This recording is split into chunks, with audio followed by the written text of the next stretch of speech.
Welcome everybody to our webinar today on enhancing productivity with Microsoft 365 apps. This is part of our learning series for the April installment, which we typically run here on the second Wednesday of each month. And let's go ahead and begin. I'm your host today, Dave Delvecchio. I'm the VP of Marketing and Communications for Sourcepass. 30-year MSP veteran who remembers things like Y2K and the rollout of Windows 95. And I'm joined by a fellow 30-year experienced IT professional in Jolyn Wren. Jolyn's a certified Microsoft instructor, and those of you who've attended our previous Learning Series webinars probably know Jolyn quite well at this point. She's been with us for about a year running these sessions for us. The Learning Series typically focuses on allowing people who have made an investment in technology get more out of their day-to-day investment. And so we focused heavily on Microsoft 365 ecosystem, which is why today we're talking about some of the extra apps that come along with those subscriptions and ways you might be able to leverage them as part of your ongoing 365 subscription. We do also have a second webinar series known as our Digital Transformation Series. Generally, those have been scheduled for the fourth Wednesday of the month. We do have to periodically adjust based on schedules of presenters, but we do have one coming up in a couple weeks where we'll be talking about building and maintaining technology stacks. So join us for our Digital Transformation Series as well. In addition to our virtual online sessions, we have a very busy schedule of in-person events coming up the next couple of months because we've reached what we're referring to as our client appreciation season. Throughout the months of April and May, we're holding in-market, in-person events in every one of the areas that we have a physical location. We started with Pittsfield, Massachusetts last week, and this evening we're hosting one in our Melville, New York Corporate Center of Excellence. We've got other events coming up in Atlanta, in Stratford, Connecticut, in East Hampton, in Denver, coming up over the next few weeks. We also have an event that's going to be happening in Philadelphia through our partnership with the Philadelphia 76ers. So keep an eye on the Sourcepass/events website where you can sign up to participate in a core market event that makes sense for you. So a little bit of housekeeping as we get ready to start today's virtual session. The Q&A button will be live. If you have questions that you'd like addressed in relation to the content that you see, please enter the question in the Q&A section. If we don't answer them in line, we'll have Jolyn address any open questions at the end of the session.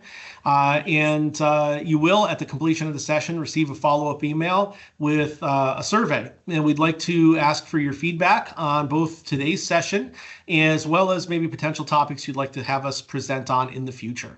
So with that said, Jolyn, I will transition to you. Let me stop sharing my screen so you can share yours, and the floor is yours. Sounds good. Thank you so much, Dave. And like Dave said, welcome to our session today on Microsoft 365, the other apps. It's amazing to me how many apps there are available in Microsoft, kind of that suite of applications. But the best part is they all work together. So the collaboration that we have behind the scenes of all the different apps that we have is fantastic. So one of the things that I wanted to kind of start with today is kind of talking about, these apps that we have. Typically, you're going to see people using, of course, your Outlook. We're going to be using Microsoft Excel, PowerPoint, Word, Teams, those types of applications. Today, we really want to be talking a little bit about some of the other commonly used, just not as upfront as the other applications, including the application called Microsoft Bookings. This is something that I am sharing with my coworkers. Every email I send out, I include a link to my bookings calendar. We'll talk about how that works, how to set it up if you don't already have one set up, how people can make modifications to it, and how people can book with that. But there's also an app called Microsoft Forms. Microsoft Forms, just like the name of it, allows us to really kind of create a form that can be distributed in multiple different ways, that we can get responses back, whether we're doing a test, we're doing a quiz, we're doing a survey, an evaluation, whatever the case might be. Microsoft Forms can be that tool.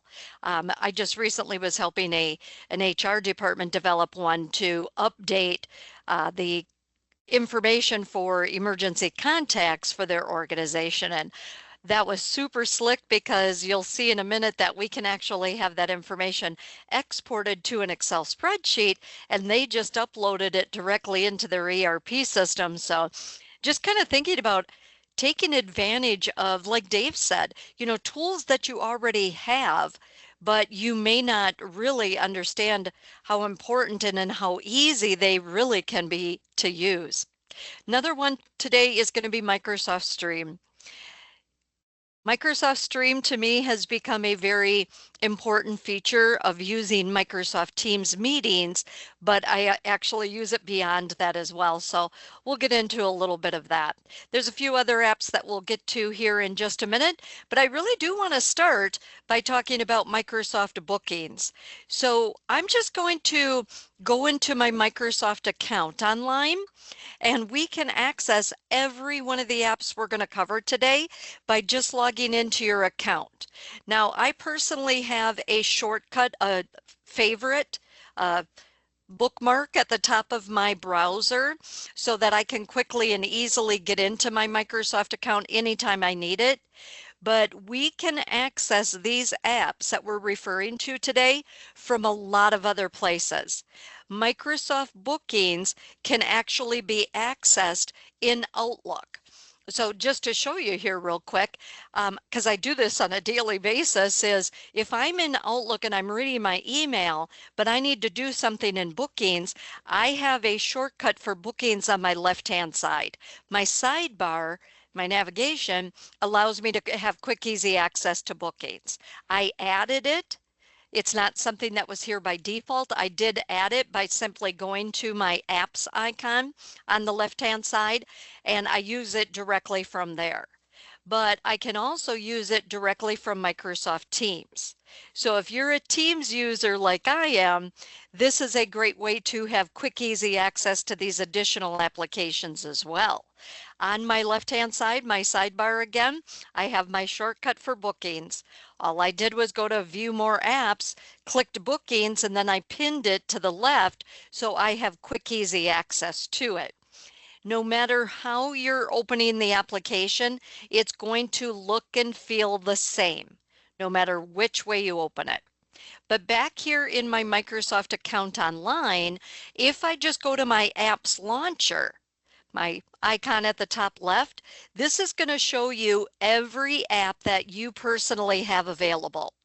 Some of the applications, it's depending on your IT, what they release to everybody for apps, because some things aren't necessary for everyone, like of course the admin, but a lot of these are things that we could be taking advantage of every single day, including our first one, Microsoft Bookings. So I'm going to go ahead and click on the Bookings icon, and it's going to take us into showing if you already have your personal bookings already established. You'll see that right away.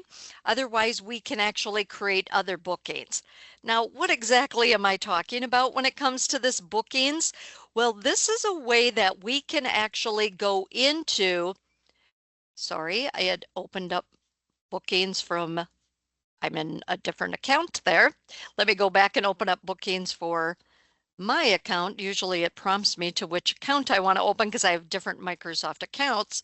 But anyway, Bookings is an application that allows us to be able to create a personal calendar that we can share with other people to be able to allow them to book time with us.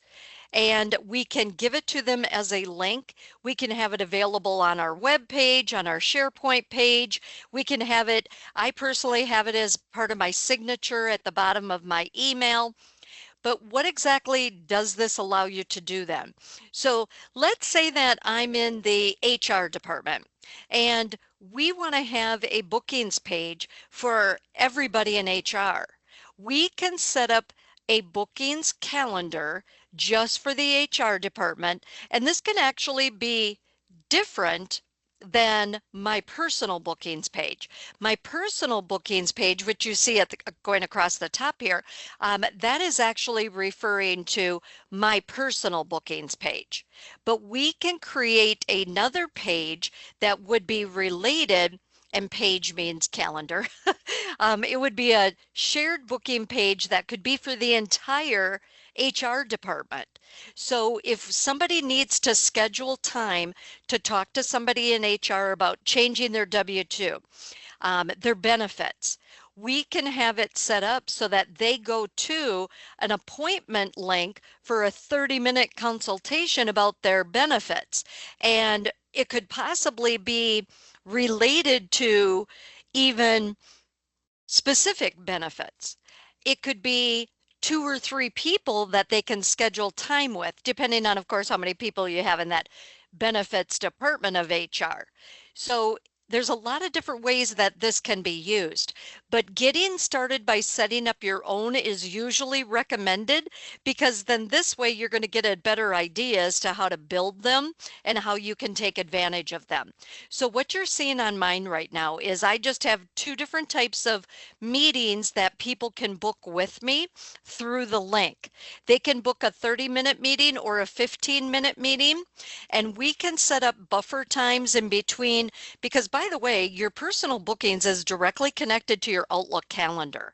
So they will see if you're already available on your calendar with other things, they can't book time with you. So that's one of the best parts, because we have that full collaboration between all of our applications. But I'm just going to go ahead, and by the way, on the top right, just to show you a couple of things, on the top right, I could go directly into create meeting type, which would be related to my bookings page. So everything kind of in this first section right here is all related to my personal bookings. Down at the bottom would be everything related to if I started a brand new shared bookings, like the example I gave with HR. But just so you could see, if I go to create meeting type, I can type in what the meeting type would be about. So is somebody going to schedule a 1-hour meeting, and I could put in what a category would be for that meeting, because you can set up different categories. And then where it says book time to connect with me, I can actually put in different details about what that would entail. So they would see a description of what this means for this 1-hour meeting. I could choose a location. I have mine set up that they're always a Teams meeting, but you could turn that off and have it be different, because if you're in the HR department, maybe they're going to come to your department to meet with you. You could have different ones for being virtual, different ones for being in the office. Then you're going to choose your time frame as to how long this is going to last. It can be public, which means it's available to anyone. I can send it to vendors, I can send it to customers, to coworkers, whoever, or it can be private. It can be a private link for them to attend. I'm not going to go through every example that we have because we don't have enough time today, but let me go ahead at the top right and just click share. So now I have multiple choices. I have an hour, I have a 30-minute and a 15-minute meeting that people can book with me. Now back to the top right, I could go to the share, and I could choose to copy a link to share this, put it in an email. I can have it, like I said, as part of my signature. I can put it anywhere I want to share this with. Also, I could share it via email, or here's my email signature settings, which is something that I do recommend. I'm going to click on my email signature settings, and I could create a new signature and then have every new message and every reply down here at the bottom include the link to get into my bookings. I'm not really going to set that up because I already have that set up, but just so you could see how that works. And then at the top left where it says personal bookings page, I'm going to click on this icon, That is another way to just simply copy that, and then I can paste it wherever I want to put it. So let's say that I'm doing a new email to someone. I'll just create a new email here just to show you that I could actually come into my email. I already have my book time to meet with me at the bottom of my signature, but if I didn't, and I don't want that to be shared with absolutely everybody that gets an email from me, I could just simply paste it. And it's going to come in as book time with Jolynn Reen. So it's a great, easy way to be able to share that calendar. Now, how is this actually going to work for them? Well, when they actually go into the calendar, I'll just click on mine. Oops, sorry. I'll click on mine so you can see what it's going to look like here. What they'll see when they go in, and you should manage yours as well. But this is a way that you can get in and you can actually manage your bookings. Now, this happens to be my personal bookings. The other one was from another account.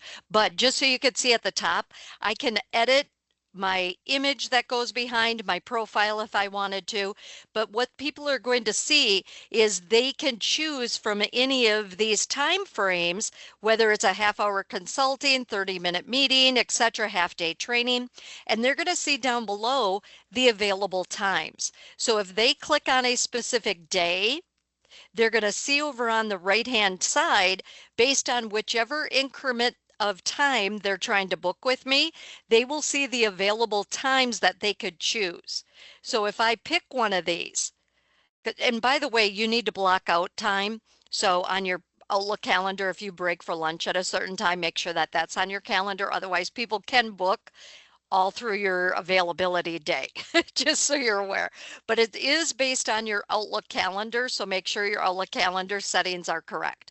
But anyway, just so you know, they would click the time and the date that they want to book it with, and then click next. It automatically will include their email information, but I like them to put in notes so that this lets me know what it is that they want to book the meeting about. Is there a specific topic that they want to be talking about? Then they would click book.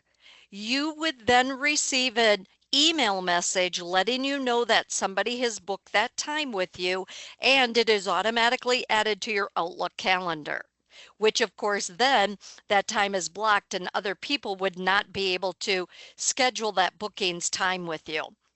At the top right of this window, I can go into my bookings page. And going into my bookings page allows me to do some editing of that page. Otherwise, the previous view you saw was really what I would share with other people. So here I can come in and make changes to my bookings page. There's this menu at the top right where I could edit my banner image, so I could choose whatever type of an image it is that I want, just so you could see you could do those types of things. So I won't go through any more on that. Setting up the HR side, we can do that in a private session more related just to bookings. But if you have not set up your own bookings page, easiest way to learn it. But if you do something like the HR example that I was mentioning, if you do something like that, just so you know, you can have multiple people involved. So if I'm in the HR department, we can have our whole department connected to that bookings page. It would have a totally separate link than your personal bookings page. So anyway, that's a brief example of Microsoft Bookings. Seriously, I use it every single day. I think that it works fantastic, and I know Dave, you use that with me. So I think Dave likes it too, because it's easy for my clients and, you know, my coworkers, whoever, to be able to get that time booked with me. So great feature that we have. But let's move to our next application. Microsoft Forms is next. If you go back to your apps launcher, this would be one way to access a form. A form can be created and used in your other Microsoft applications as well, just like we have, you know, other connectivity to things and different ways to access things. But one of the things about Microsoft Forms is I can have a form that is a tab in a channel of a team. I can have a form on a SharePoint website that I want people to fill out. I could have a form be embedded into my website. So a form is a way that we can create Q&A to ask questions. We can have multiple choice questions, those types of things. And by the way, here was one of the examples of the emergency contact information form. Just to show you, if I click on an existing form, you can have a better idea as to how they look. I'm just going to click got it on this window, but when you come into an actual form, you can add different types of questions. You can do different ratings. You can give multiple choice. You can give memo style where they can put a lot of long text or short text contact fields, whatever it is that you want, just by going to add new question. So just so you can see, and this has been updated recently. If you used it a year ago or 6 months ago, it looks a little bit different today. It's easier to use, I think. But when you go to add a new question in a form, here's all your different choices. You even get Likert scales. You can create sections to your forms. We can upload files. There's a lot of different ways that these forms can be created and used. We can have different images, we can have different backgrounds, we can change just solid colors, or we can have images, logos, all kinds of things like that. But the way that these are going to work for you in the end, so let me kind of show you the end result, is you can set it up. And just so you can see this, if I go to the top right and click settings, I can actually set up who can fill this out.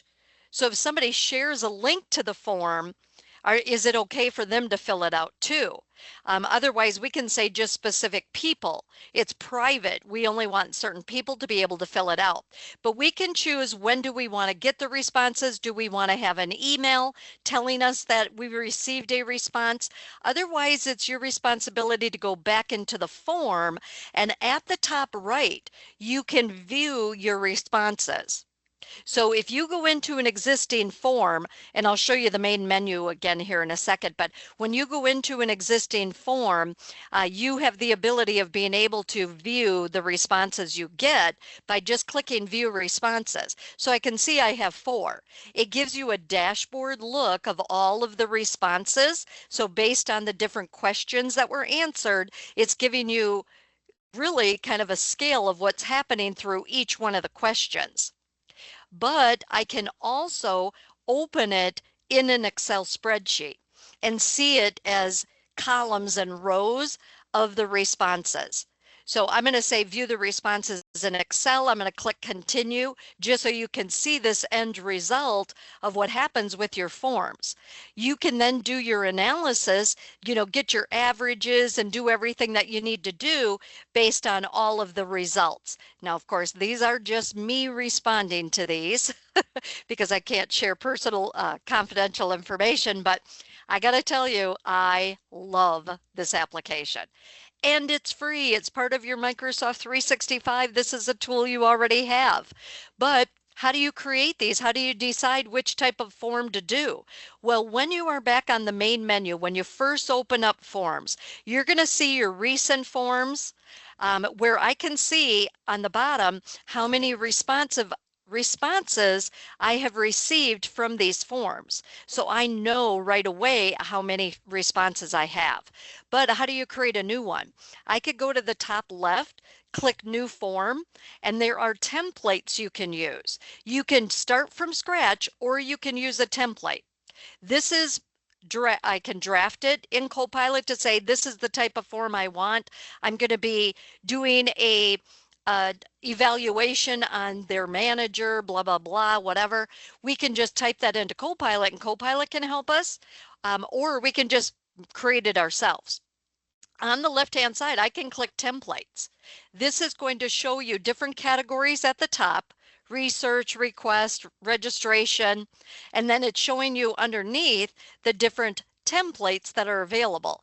So a lot of times I start with a template because why start from scratch if we don't have to?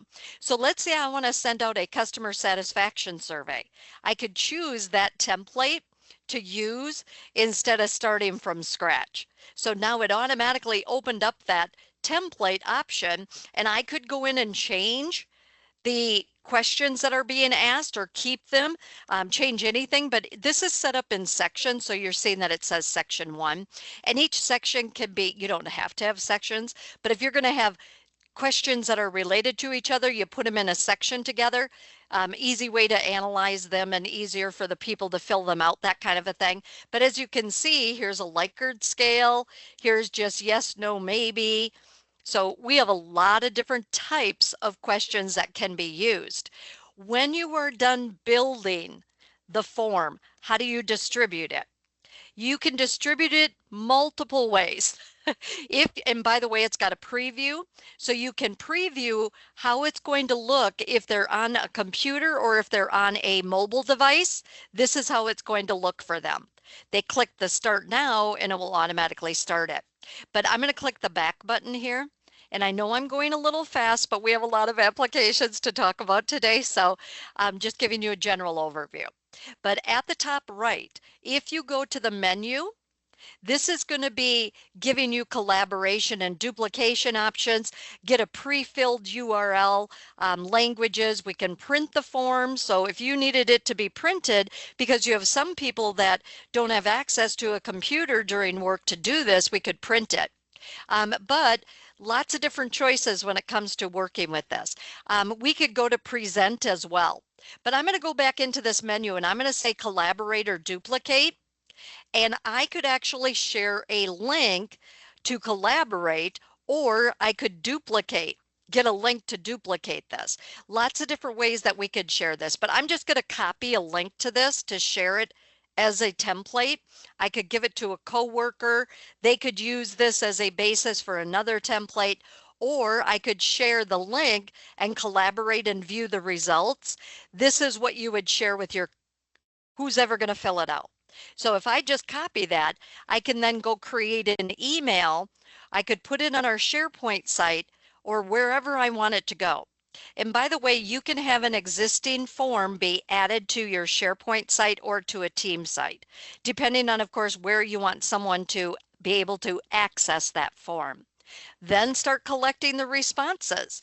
You know, if you're getting email notifications or come back into forms so that you can see how many you have gotten back, and then you can, of course, open those in Excel spreadsheets anytime that you need to analyze it.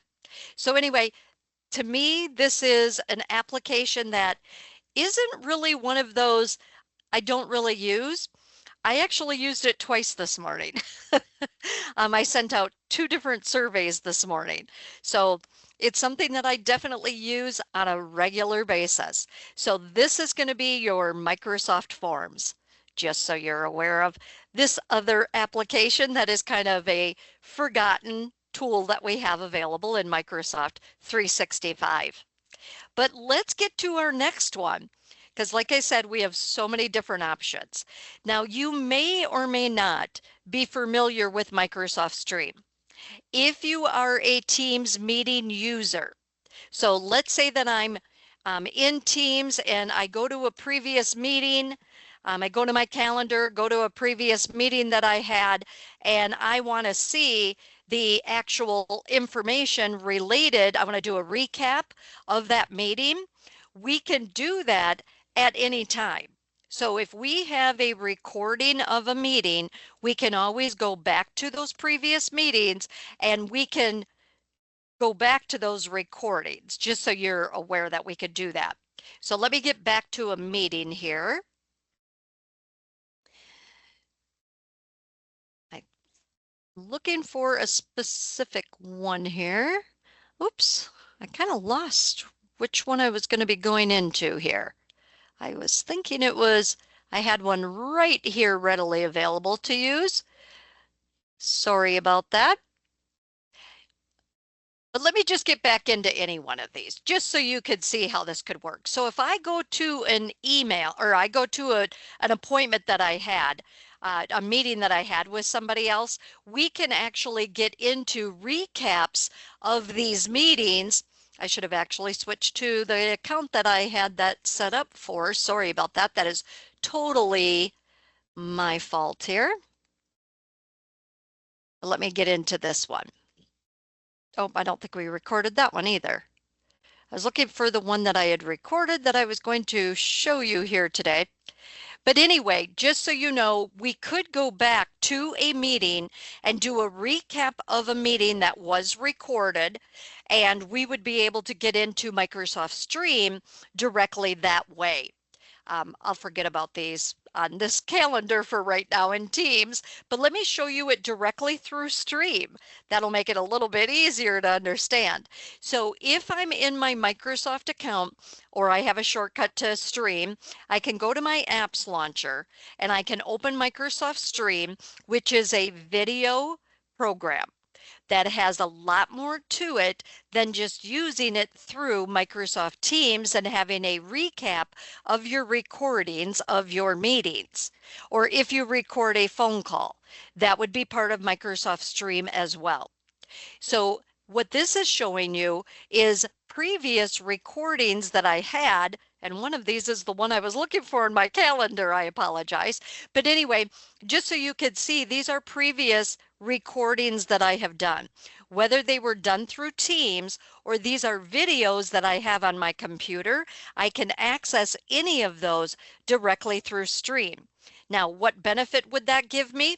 Well, let's say that I go to a previous recording that was done through a Teams meeting. If I click on that directly through Stream, it will allow me to play it, but it gives me a lot more than just allowing me to play it. I could read the transcript that was related to that meeting.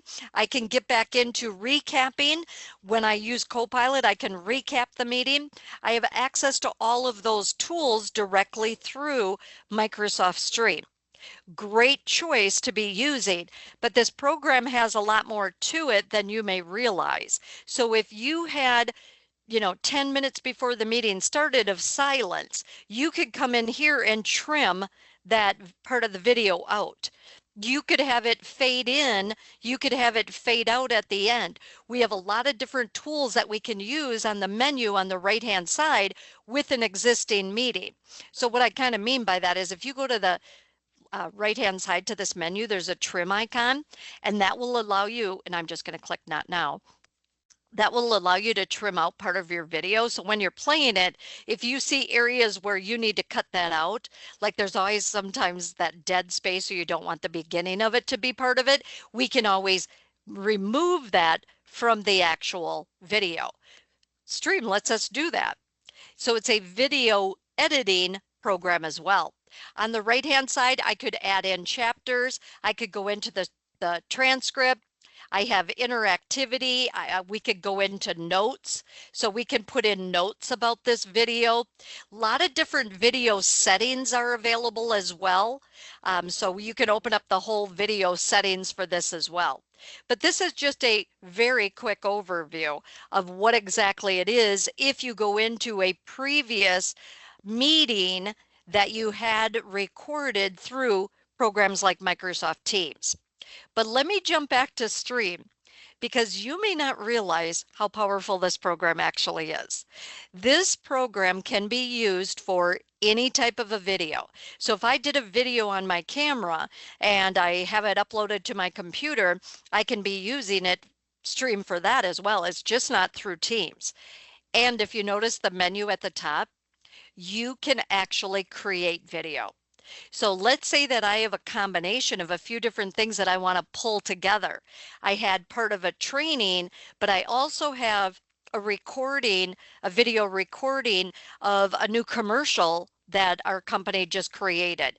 And we're going to incorporate multiple videos together. We have a lot of things we want to pull together.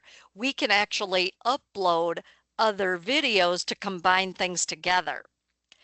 Or we can go into screen recording. Now, by the way, just so you know what it looks like, if I click this upload, I should have clicked on it when I was talking about it, but it would allow you to navigate through your computer, find the videos, you can add multiple videos, and then do your editing after you have those videos included in Stream.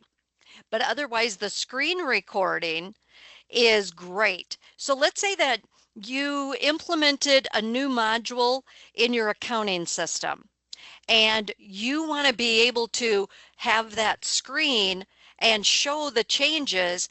you can actually use, now it's telling me my camera is already in use because I'm using it in Microsoft Teams, just so you know. I could tell it to still record what I'm doing on my screen. So it can record where it is you're going and as you're talking and things like that. It can actually do all of your mouse actions. So just so you know, Stream is fully capable of handling recording what it is that you're doing on your screen to show this is how you go to this menu, click on it, and then go to this, whatever it is that you need to be recording. You can do that. Now, of course, we could do that through other programs, but having it all here in Stream, you have your video editing capabilities right away then as well. It also can do camera recording. So if you're going to be just using the camera on your computer and you want to record everything that is happening on your camera, you can be doing that as well.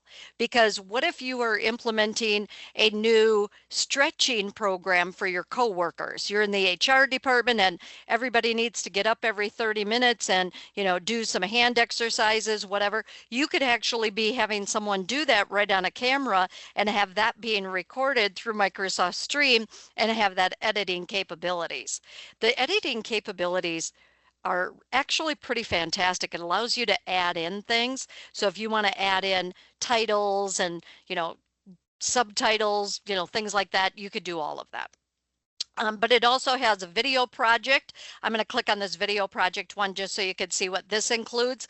So when you think about anything related to managing your videos, this is definitely your go-to application. This is taking me into Clipchamp. I always say that weird. Clipchamp, just so you know, to manage video programs.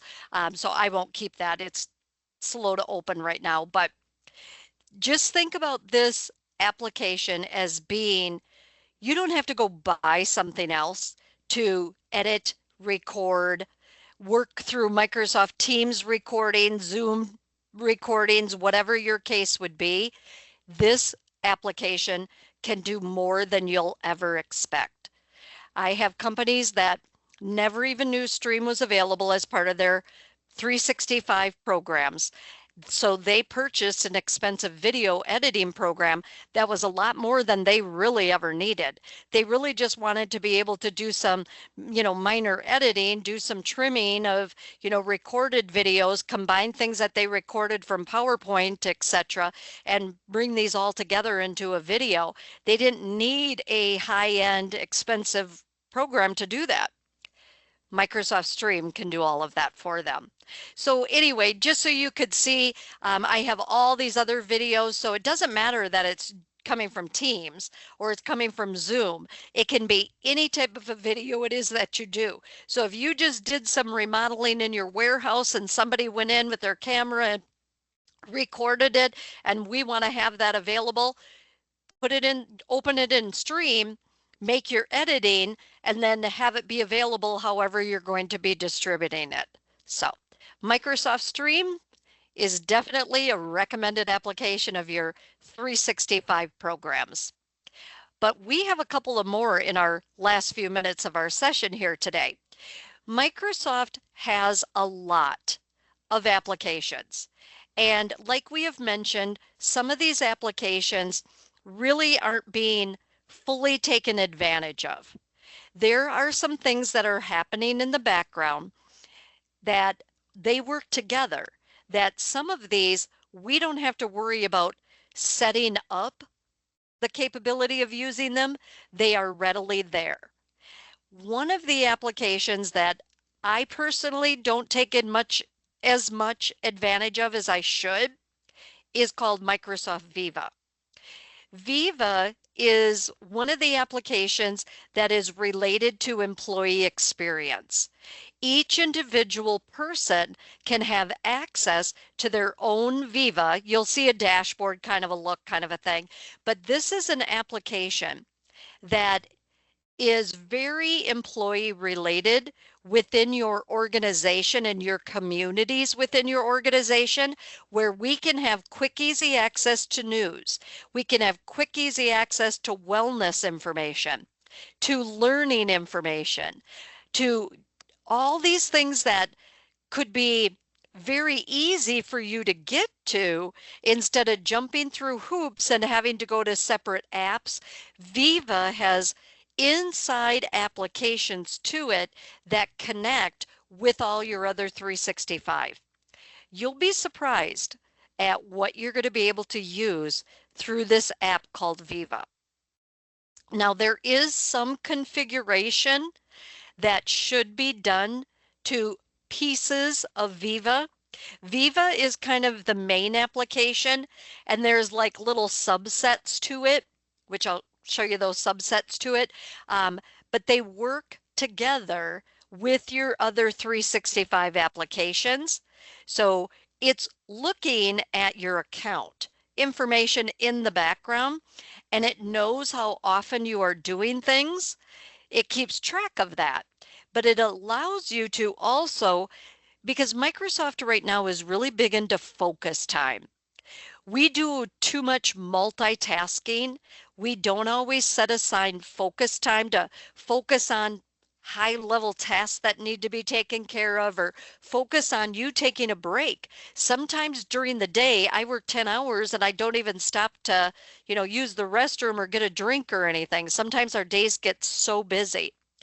This program can help you to set aside that time so that you are focusing on your personal behaviors. You're kind of seeing what your personal behaviors are and learning more information about how to do other things, how to use other applications, etc. It has so many different little tools built into one. But individually, what exactly does this Viva program do? It has, on the right-hand side, it has all of these apps inside Viva. So its purpose is to create a more connected, a more engaging workforce with yourself and your coworkers.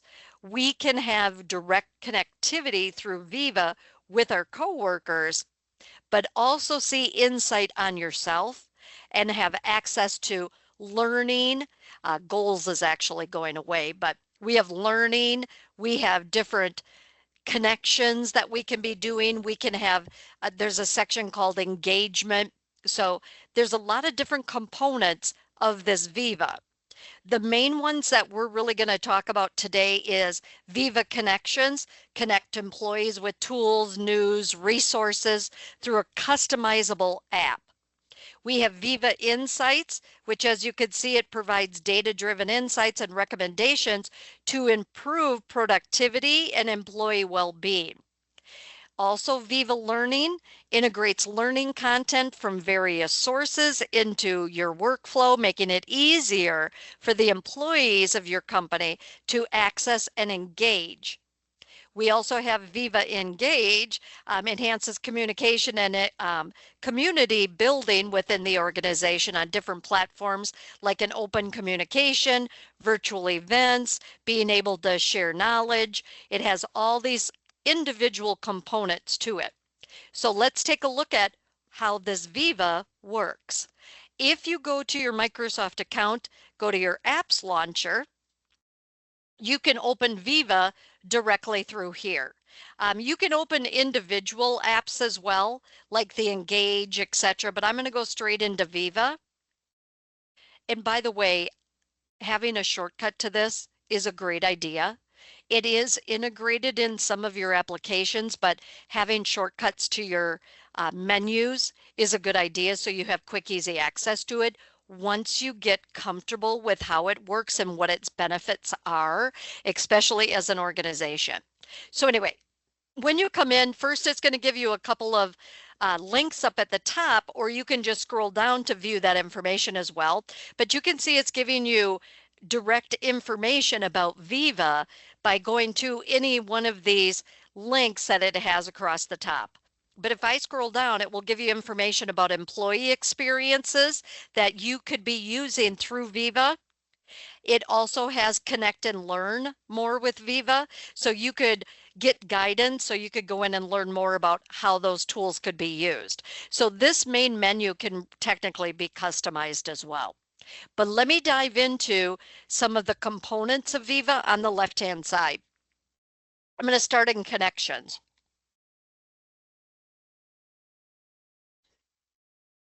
And by the way, I don't know if you noticed this, but it did automatically take me into a new window. So I have two tabs open at the top right now. I have Viva, I could jump back to that one, and then I have my connections. So by default, each time it opens up a new tab on your browser, just so you know. But right now I have a navigation at the top left, I have home, and I have news. So news is something that we want to configure within our organizations so that what news do people need to see. But basically you're seeing some links. It's kind of like a SharePoint site where you have your hero at the top and you have links with images. You can explore your dashboard, go into popular resources, etc. But in the middle here, I actually would see my dashboard. So the dashboard that I'm seeing, of course, is custom for me as a user. The more you start using Viva, the more information you're going to find in your dashboard. So this is quick, easy access for you to be able to get into different aspects within Viva. So I can get into my OneDrive, I could go to different SharePoint sites. These can be customized as well. You'll notice there's a customize at the top right. So each of us can have different things being displayed right here on our dashboard of things we want to have quick, easy access to. Everything is customizable. But if you want to praise a coworker of yours, you could send a praise directly from here. Or if I want to go into a task that I have assigned, right now I can see I have one important task that is due. And I could click on that link to get to that task. Or if I needed to add a new task, I have direct access to that right here through Viva Connections. So just so you could see, if I do click on one important task due, once I click on it, it's automatically taking me to Microsoft Teams, which is where that task resides, just so you know what it was doing. So it would take me directly to the plan, to the task that it's related to. Now I'm not going to stay in there, but just so you could see what that generally would do. So we can have this dashboard give you links to things that are important to you. Or I have this link to the people. So if I want to look for information related to a specific person, I could say find this person, and it can take me into information related to that person. So here it's showing me that here's that person. And I could go into different details about that person. I can even chat with them. I could email them, or I could make a phone call with that person as well. Now, I don't have much configured on that find that person right now. To be honest, I'm really a one-person company, so I don't have a lot of this configured, even though I have the server and stuff behind it. But anyway, just so you're aware. Also, we can have resource links down at the bottom that we customize so that people have quick, easy access to getting into other areas too. Also, there's information about learning more about these different apps down at the bottom, directly into Engage or Insights, Learning, etc. You could go into those at the bottom as well. But let me take you to the next category on the left-hand side called Engage. Engage, which is going to open up another tab on my browser so I can easily get back to where I previously was, is going to take me to the Engage app, which you could of course have a shortcut just to that. You don't always have to go straight into Viva. If you're using one of these features more than others, just have those as your shortcuts. It's completely up to you, but they are working all together in the background. But basically, up at the top, I could start a new discussion that I could have with different communities. So I could have a community, and I can come in and create as many communities as we want. I have favorites that I've saved. So here I have this HR department group that if I want to communicate with this HR department group, I have quick, easy access to doing that. We could individually with that Microsoft group be having our own communications. So we could be posting questions. Somebody else could come out and answer it. We could send a praise that everybody can see. So based on the HR department, we just did a blood drive, and we had a coworker that went above and beyond, and I want to praise them. I could have that be posted directly within this group that I have here called HR department. So I could click this praise, type in who I want to praise. I could type in what it is that they did good. And then I can praise the person. I can make changes down at the bottom and add other people as well, but I could click praise and they're going to get notified that they were praised. So it's a way that we can be interactive more with our coworkers than ever before. And we're keeping kind of everything generally related to each other in different communities or groups. So it's a central location for that group to communicate. By the way, this can be incorporated into Microsoft Teams, just so you know, because of course we use that for our collaboration as well. But we could do a poll to this group as well. So we have all these different choices here, but I have some that I had already started. And just so you could see on the right-hand side, it's showing me how many people are a member of that community that I happen to be in right now. I can see individually the coworkers. And by the way, I could send an email or chat with that person directly from here because we see their profile circle. Also, community summary. It has a place we can put in information. We can pin files over here. We also have community resources. If I want to jump into our OneNote notebook planner, etc., we have quick, easy access to get into that detail. But otherwise, if I have something that was posted to this and I come in and I see, oh, here's a question somebody posted. Should we do more continuing ed sessions in the next couple of months? I can come in and write a comment back to that person, or I could do I like this, that kind of thing, and keep that conversation. It's like having, I forget what we used to call that. In the older versions of Microsoft, we had an application that we used and now it's been replaced with this, but I can't remember the name of it right off the top of my head. But this Yammer. What was that? Yammer. Yammer, thank you. And there was even one before Yammer that we used, but this is kind of replacing some of those others and has all these separate things that are now going to be incorporated together, which is pretty cool. But anyway, just so you could see just very briefly what we're seeing here in this Engage category, we can be going into different communities. We can have different storylines, which storylines now are part of your chatting within your Microsoft Teams as well. So we can have a storyline going as well. But there's still another one that I want to mention before we run out of time here. And this is one that I've been well, there's two.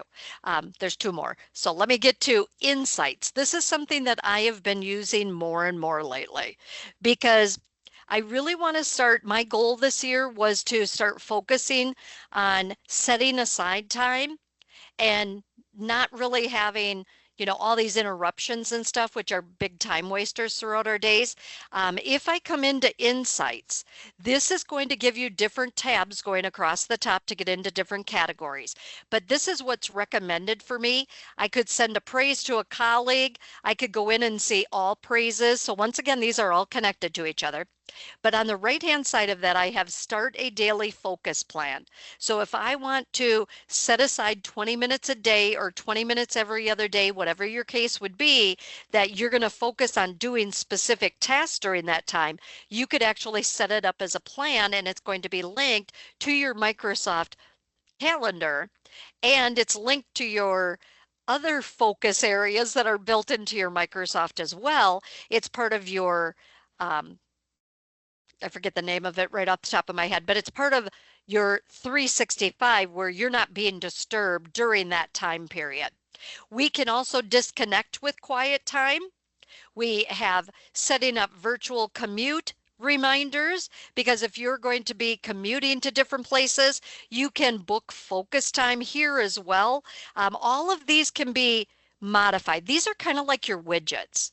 So we can come in and remove these widgets.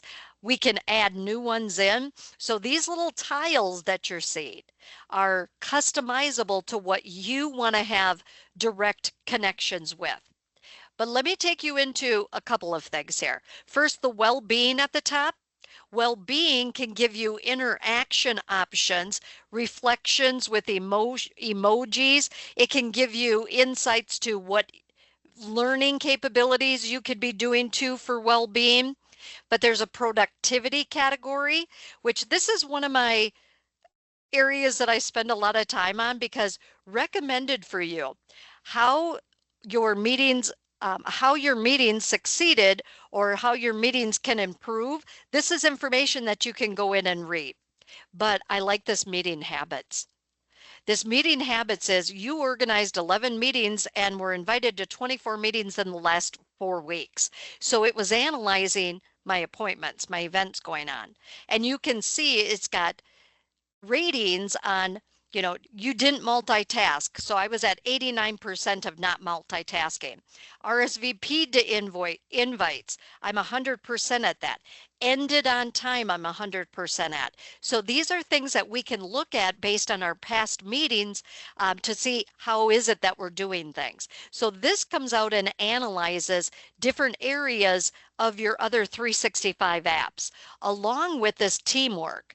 This is one of the areas I'm focusing on a lot right now. Your communication habits, available to focus. I had 139 hours. Chats 0.1 hours, emails I did 13.8 hours, and this is in the last 4 weeks, but we can change that time frame. So suggested important contacts, we can pin important contacts and have quick, easy access to communications with that person there. But you can see time spent collaborating with others. So I had 40 hours of collaboration time within working hours. I had 6 hours of collaboration time working outside of my normal working hours. So kind of having a place that's telling us this insight to me is fantastic. So definitely check that out. You'll be surprised. I've been keeping track of this lately, and I'm shocked at some of my results that I'm getting back. It's like I need to kind of work on a few different areas. But the last one very quickly is learning. For me, I should have spent more time on this learning one, but you have my learnings. So it knows who you are and it knows the progress of the learning links that you have gone into. They can have multiple sessions to the learning activities that they have available. You can always pick up where you left off on a learning. So if you have a couple minutes and you want to learn more about having successful meetings, you could go into a learning about that. And if it has multiple topics, you can just pick up where you left off or see your progress. You could take quizzes. We can have the links to learnings we want to have available to our coworkers. We can browse by interest, by providers, by duration. So if I know that I only have 10 minutes, I could go into learning activities by duration that are only 10 minutes long. But you'll notice, because Microsoft and LinkedIn are together, these are LinkedIn learning courses, and you will be shocked at how many are here. But we can put our own in here as well, just so you're aware. Some can be uncategorized, but definitely look through what your choices are. But as an organization, we can really be taking advantage of all of these additional 365 apps. Probably the most common for me is going to be bookings and stream. I probably use those two the most. Lately, I've been using a lot of forms as well. I design forms for others or use them for personally for myself, but I have been getting more and more into working with Viva as well. The insights that I'm learning and some additional tools that I have been finding in there have been fantastic. So check that out. If it's something you've never been into, spend a good 15-20 minutes just going through some of the links that you are seeing, and definitely check out the learning options that I was showing you very, very briefly there.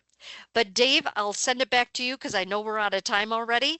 Did we have anyone with any questions today? Yes, we've got a few, and I actually want to offer Great. kind of some commentary, and then I'm going to tackle the first question because I offered in the Q&A. The Great. commentary is this, and I wasn't planning this, but I'm actually going to do this a little bit as a show and tell. Good. So the interoperability between the different SharePoint apps, or not SharePoint, but Microsoft apps and 365 apps that Jolene's been discussing, we've been discovering as well as part of our own kind of usage of the platforms. Now, one area that I recently personally took on myself was we get asked in the marketing department internally by a lot of our people, hey, where can I find this? Where can I find that? So I've put together an internal SharePoint site for all of the employees in Sourcepass to be able to reference and find information ranging from, hey, here's a quick link to letterhead or the branding and messaging guide to resources that are available on our website and so forth.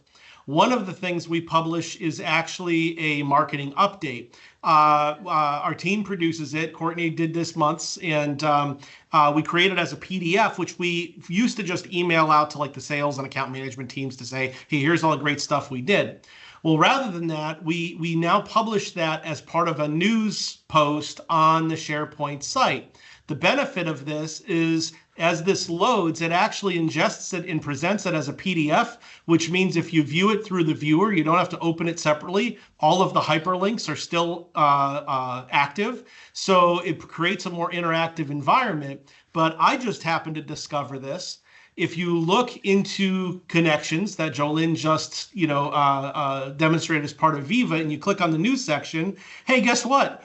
All of anything that's been published as a news article, not only the three from the marketing SharePoint site, but our Gov team has created their own SharePoint site to get their news out. Their update is here posted as well. You can actually see how many eyeballs have viewed your updates, and you can quick link to any of the any of the news articles that are published through connections as well. So to see that interoperability that the news items that are being published as part of these SharePoint sites are centrally viewable in people's Viva is pretty cool. Another thing I wanted to point out, which is on that SharePoint site, is, wait a minute, I got to move that out of the way. You're talking about Stream. Whoop, I'm in the wrong spot here. I got to go back a level. There we go. We actually leverage Stream because two things I produce internally is a We Are Sourcepass podcast. Each month I highlight an employee, little about give or take 15-minute interview. And then every Friday at 2 o'clock internally, we host a half-an-hour coffee talk where we'll have a department kind of provide an update on things that they're working on internally for the rest of the company to know. All of these videos are hosted in Stream and are presented through Stream plugins. So very, very cool stuff. We're also heavy adopters of Engage. And there's a few Engage communities that are leveraged as part of that, like all employees typically, or most employees have access to. One is our announcements. So we had some new hires who started this week, those sorts of things. Our people and culture team have a specific, culture channel, but we've also sent a whole bunch of interests up around things that, so our employees who are distributed across the country that have common interests can comment. And this is now the virtual water cooler. And so everything from fishing and hunting to fantasy football to, and you can see some of the other options here on the side. Sourcepass around the world is always fun. As different folks travel, they'll post pictures with Sourcepass flags in different locations, from the Arctic Circle to London, to some vacations and so forth. It's kind of cool stuff. The question I wanted to answer was in regards to when is something in Teams versus when we've chosen to put something in Engage. Teams is where business communications happen. So that's the way we've defined it. So all of the whether it's internal chats or the teams and channels, those tend to be focused around your job, right? So it's, we have got a service team and a pro services team and a knock and sock and all the different departments in our organization. Anything that's work related typically is talked about in Teams.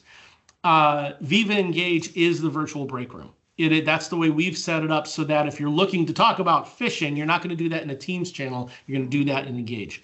It was a nice way to kind of set up a delineation for what sort of communication should go on what channel. And your mileage may vary. I mean, the nice benefit of these platforms is, you can buy a shovel to put in a swimming pool or, plant a tree. How you decide to use the tool is completely up to you. So yes. Very cool stuff. So in addition, Jolynn, there were some questions that were also asked in the Q&A, mostly around bookings. The first question, I don't know if you had a chance to review these, but talked about what about those that don't use Outlook Web Access? I assume what they mean is that they're using the actual, Outlook Mail client. Does booking still is it fully supported using the Outlook Mail client as opposed to web version? Yes, it can be used with either, doesn't matter which one.